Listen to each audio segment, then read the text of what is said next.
Welcome to the fifth and final stage of Desafío Ruta 40. The rally concludes with a spin from Belén to Salta, featuring more riverbeds, sandy terrain and high-speed tracks, before we celebrate the winners of this 11th edition.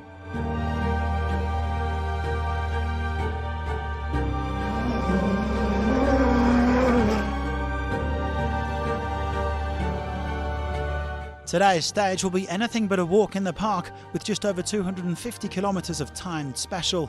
The altitude is also going to be a factor, with the competitors heading to over 3,500 metres above sea level.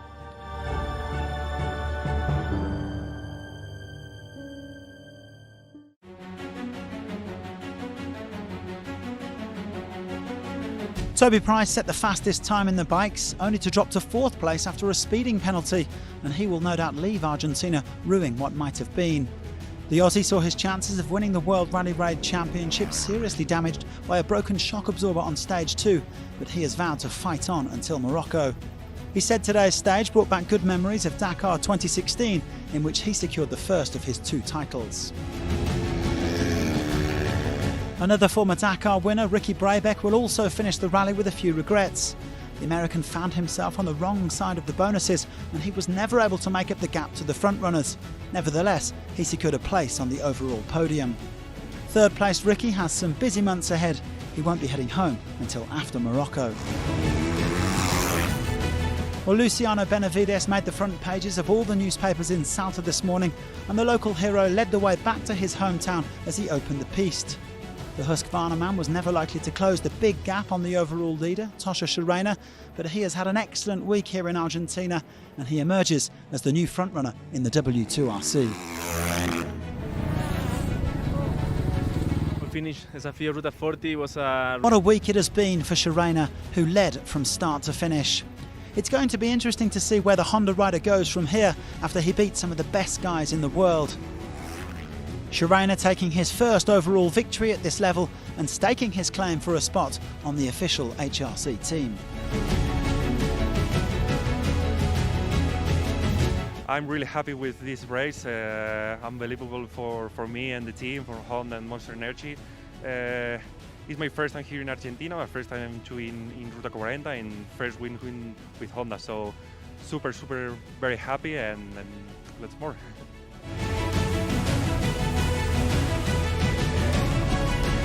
With some last day penalties, Shirena won by over 11 minutes, having picked up nearly 18 in bonuses. Ross Branch and Adrian van Beveren, the stage winner, round out the top 5 overall. Benavides leads the W2RC by 9 points now from Price before the final round in Morocco. It ain't over yet.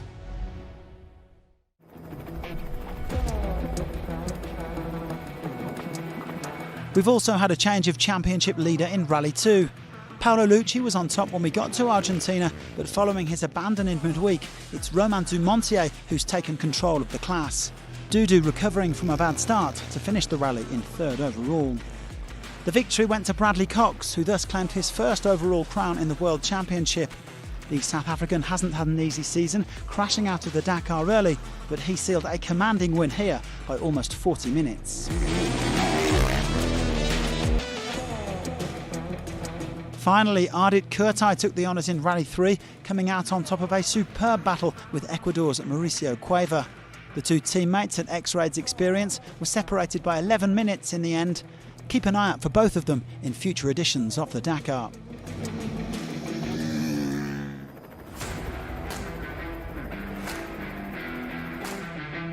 The South American rumble continued in the quads on the final day, with only a minute and a half separating Manuel Andújar, Marcelo Medeiros and Francisco Moreno.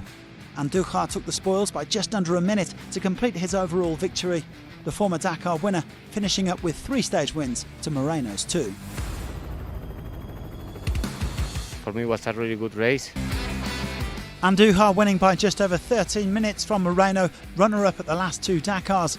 Medeiros was half an hour back in 3rd, with the rest some way off the pace. Las Vidas Cancia still leads the W2RC, but Gilioli and Varga have closed the gap in Argentina. Andújar now joint 5th with the Abu Dhabi Desert Challenge winner, Abdulaziz Akhli.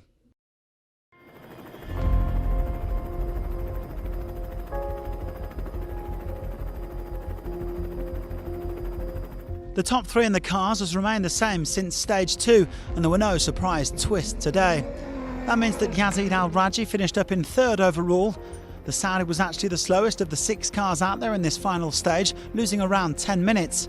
But he still picked up 32 points in the W2RC, extending his lead over the absent Sebastian Loeb. Second place overall was a big result for Juan Cruz Jacopini. The Argentine said he wasn't expecting to perform so well, but at the same time it was a reward for all of his hard work with co-driver Dani Oliveras. He pointed out that it's not easy mastering every kind of terrain in this sport, but he definitely wants to target more podiums and stage victories in the future. Here's a man who knows a thing or two about podiums and stage victories, Nasser Al-Attiyah. It has been another masterclass from the Qatari maestro and his French co-driver Mathieu Baumel, who dealt with whatever Ruta 40 could throw at them. They also led from wire to wire. Baumel is already the world champion for co-drivers, while Al-Attiyah will no doubt secure the driver's title in Morocco in October.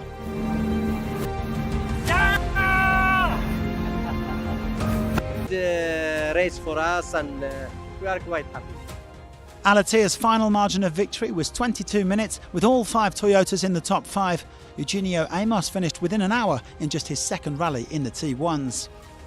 Al-Attiyah's lead isn't quite unassailable in the W2RC, but it would take something remarkable to deny him the title. Loeb has slipped down to 4th behind Al-Raji and Jacopini.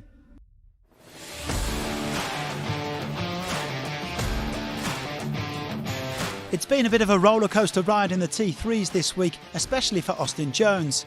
The American was leading the W2RC when he arrived in Argentina. Then he lost quite a bit of time due to electrical issues, and then he finally managed to recover and finish 3rd overall. That is no doubt better than he was expecting, and it keeps him in the fight for the title. Cristina Gutierrez has been flying under the radar at this rally. She didn't post a single top 3 finish, yet her consistency earned her an impressive 2nd place overall. The Spaniard is a little way down in the W2RC after failing to score points in Abu Dhabi, but she and her co-driver Pablo Moreno are dovetailing very nicely together in that Red Bull Can-Am.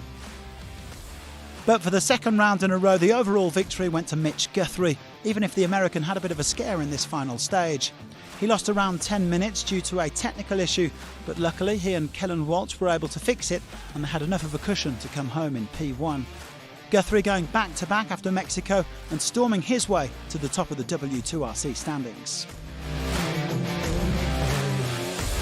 Just consistency for sure is the key.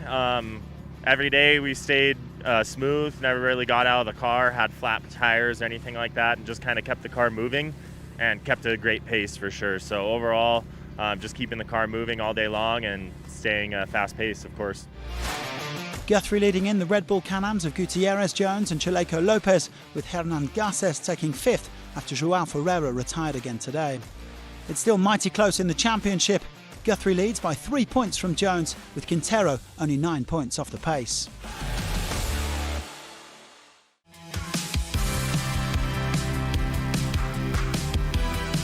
Gustavo Gallego rounded out his very first rally in a car with victory in the T4s. The former quad rider, who came as high as 3rd at Dakar 2019, went into this final stage with a lead of over 3 hours, so he could afford to adopt what he termed a less is more strategy. Another win for Argentina, and what's been a great rally for the host country. Gallego taking the final stage to claim a comfortable win ahead of Enrico Gaspari and Edouard Ponce. Shinsuke Umeda finished almost a day behind, but he got what he came for, a maximum haul in the W2RC. He's up to 2nd behind the runaway leader Rokas Bachuska, who leads by 55 points, with 55 points exactly up for grabs in Morocco.